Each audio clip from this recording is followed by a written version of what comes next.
Lentamente il silenzio si sente nell'ampia platea stracolma di gente.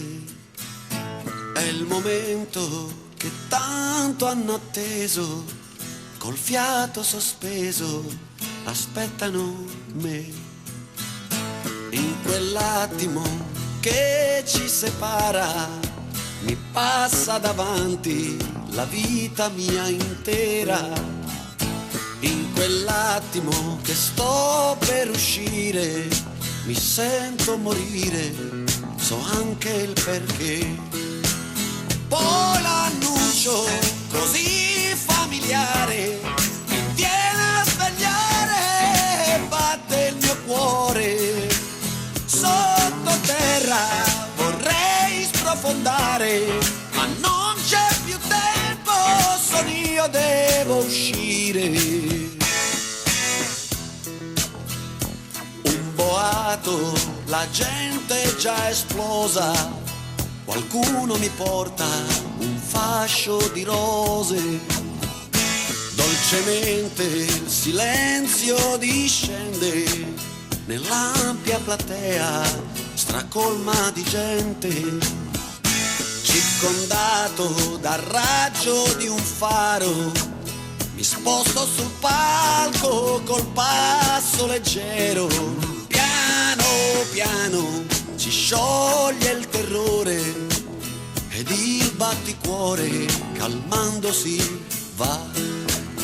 Una voce gridando di cuore: sei grande un attore, sei l'unico amore. Lentamente comincio a cantare, l'orchestra mi segue, mi par di volare. Quanto amore che sento d'intorno, più del primo giorno felice mi fa. Quando ancora la testa confusa e forse un po' illuso, pensavo che a me fosse tutto dovuto dal fato, per questo bel dono che il cielo mi ha dato. Mi vedevo conteso e ammirato, amato e voluto da tutti di più. E vedevo le donne più belle, attrici e modelle, morire per me. E teatri stracolmi di gente, come in questo istante impazziti per me.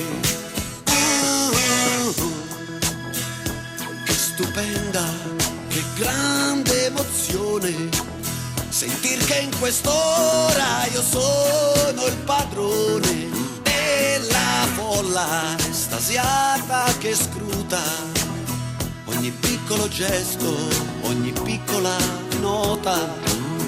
Ed a voi dono tutto il mio cuore, la grande fatica, l'amore, il sudore, e all'artista che sta sulla scena dovrete soltanto quest'ora